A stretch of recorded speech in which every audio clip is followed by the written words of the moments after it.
ಶಿಕ್ಷಣ ಇಲಾಖೆಯು ಮತ್ತು ಸರ್ವ ಶಿಕ್ಷಣ ಇಲಾಖೆಗೆ ಒಳಪಟ್ಟಂಥ ಎಲ್ಲ ಅಧಿಕಾರಿಗಳು, ಶಿಕ್ಷಕ ವೃಂದದವರಿಗೂ ನನ್ನದೊಂದು ಮನವಿ.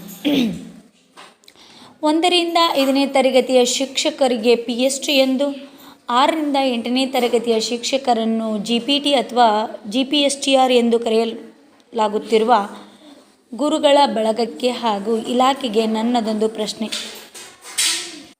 ಅದೇನೆಂದರೆ, ಅತಿಥಿ ಶಿಕ್ಷಕರಾದ ನಾವುಗಳು 1ರಿಂದ 5ಕ್ಕೂ 6ರಿಂದ 8ಕ್ಕೂ ಯಾವ ರೀತಿಯ ಬೆಂಬಲ ನೀಡಬೇಕು ಎಂದು ಹೇಳಿ.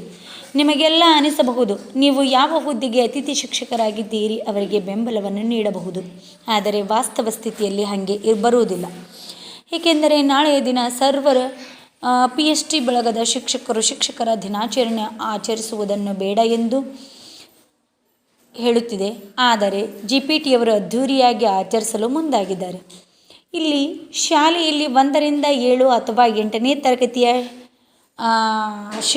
ತರಗತಿಗಳು ಇರುವುದರಿಂದ ಇಲ್ಲಿ ಪಾಲ್ಗೊಳ್ಳುವ ಅತಿಥಿ ಶಿಕ್ಷಕರು ಅವರ ಪರವಾಗಿ ಭಾಗವಹಿಸಬೇಕೋ ಅಥವಾ ಇವರ ಪರವಾಗಿ ವಿರೋಧಿಸಬೇಕೋ ಎಂದು ಗೊಂದಲದ ಗೂಡಿನಲ್ಲಿ ಬಳಲುತ್ತಿರುವವರಿಗೆ ನ್ಯಾಯ ಕೊಡಿ.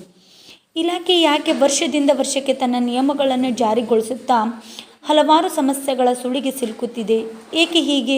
ಇದಕ್ಕೆ ಸರಿಯಾದ ಕಾನೂನುಗಳನ್ನು ಜಾರಿಗೊಳಿಸುವ ಮೂಲಕ PST ಮತ್ತು GPTಯವರಿಗೆ ನ್ಯಾಯ ಸಿಗಲಿ. ಏಕೆಂದರೆ ಇವರುಗಳ ಮಧ್ಯೆ ನಾವುಗಳಿದ್ದೇವೆ. ಇಲ್ಲಿ ಒಂದು ಶಿವಶರಣೀಯರ ಒಂದು ವಚನ ನೆನಪಾಗುತ್ತದೆ. ಆಸೆ ಎಂಬುದು ಅರಸನಿಗಲ್ಲದೆ ಶಿವಭಕ್ತರಿಗುಂಟಯ್ಯ.